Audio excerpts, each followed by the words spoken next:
brought to you by Charity Mobile, the phone company that supports life and family. 5% of your monthly plan price goes to your favorite charity. Buy the way you believe at CharityMobile.com and use promo code TRADITION.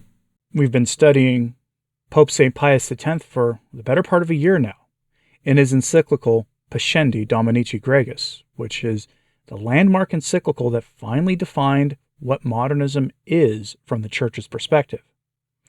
Prior to Pope St. Pius X, his predecessors had grappled with modernism, but they never had a name for the error. They often referred to it as sort of ecclesiastical or theological liberalism, but that never really fit the bill. Leo XIII tackled aspects of this under the heresy of Americanism, which some Americans may object to that name of, but many of the aspects of Americanism were called such because they were found in the American theological landscape, influenced by American politics and culture. But modernism is the synthesis of all heresies. And so ultimately, you have to ask, what is the root cause of modernism? Today, Pope St. Pius X shows us what it is, where it comes from. Its error is essentially an undisciplined mind. It's where it comes from. We are expected as Catholics, in holy obedience, to unite our will to the teachings of the Church, to submit to them, even if we don't fully understand the teachings, though we have a duty to come to understand the teachings of the Church as best we can. But some of them sometimes cause us problems in our mental faculties. We have a hard time accepting the teachings of the Church. You often see this today among that group that used to be called cafeteria Catholics, those who pick and choose their theology, or the personal conscience Catholics, as they prefer to call themselves, where they reject the Church's teachings on marriage and the family and how many kids to have and all the rest of it. They choose to say no, even if they don't understand the teachings, or even if they do. You see it there, but ultimately what leads to it, he will say here, is curiosity. I know curiosity is kind of an odd thing to think of as a source of heresies. Curiosity is needed for a scientific mind, obviously. One must be curious about the created world and the environment and all the other aspects of creation to come to understand the great mysteries of nature, of God's hand in the creation of the universe.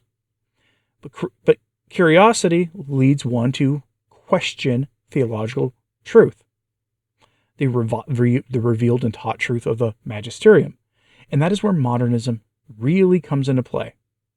This is how you get potentially the heresiarch of the modernists, Teilhard de Chardin, who posited the concept of a cosmic Christ, and the other errors of modernists predating Chardin, where they would teach that religion is merely a personal sentimental feeling of religion, a personal religious experience that you then share with others, and then whatever commonality or agreement you come to creates this religious sentiment. That's how you get religion. It's so much more than that. And so Pius X explains it here briefly from this section from the later pages of Pascendi. And as we are getting close to finishing this, what other pre-conciliar, pre-Vatican II encyclical that is gigantic would you like to see me go over?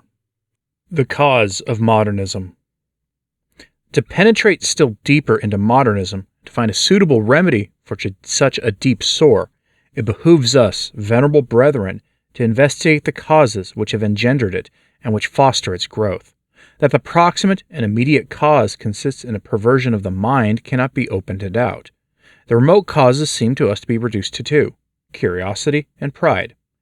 Curiosity, by itself, if not prudently regulated, suffices to explain all errors.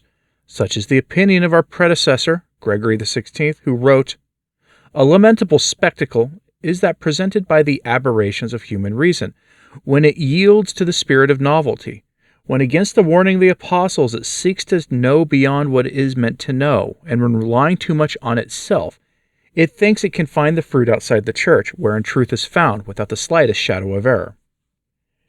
But it is pride which exercises an incomparably greater sway over the soul, to blind it and plunge it into error, and pride sits in modernism as in its own house.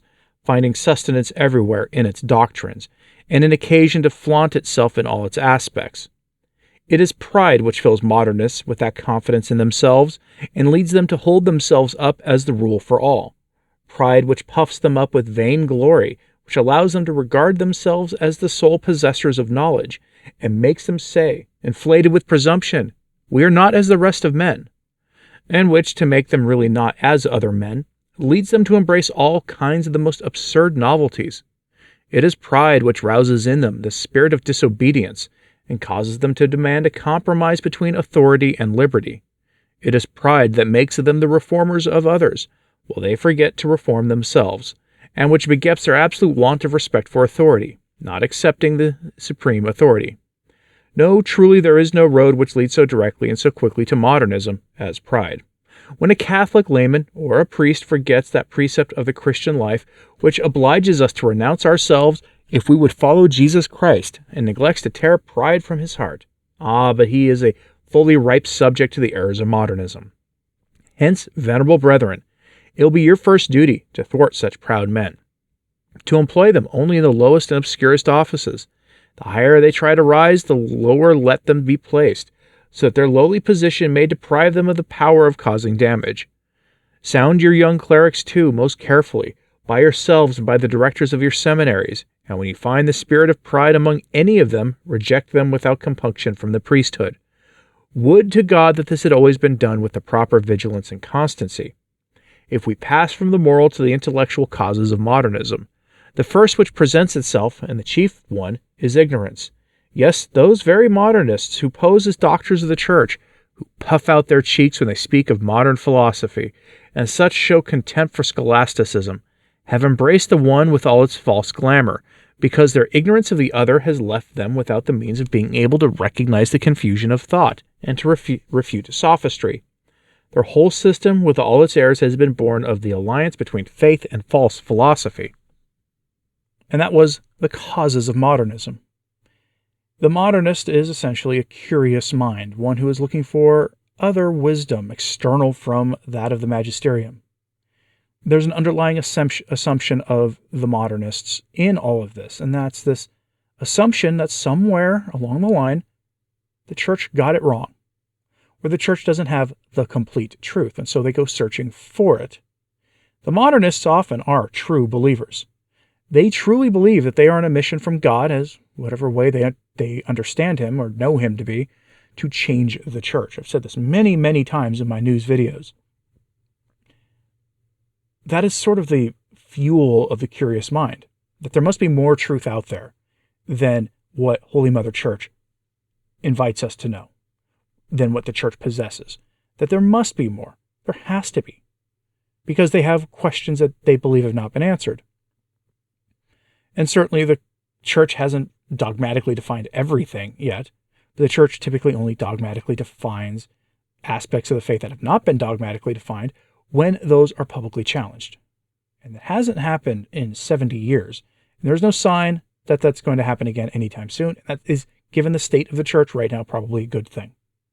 Can't imagine the current law in Rome trying to dogmatically define anything using infallible authority.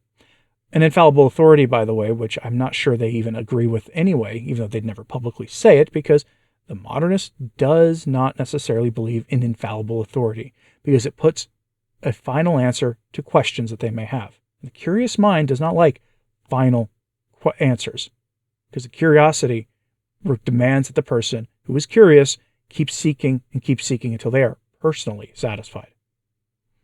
Curious what you think about all this, so let me know in the comments, please. Like and subscribe if you haven't. It does help. So does sharing this on social media. That helps too. And as always, pray for the church. I'm Anthony Stine. Ave Maria.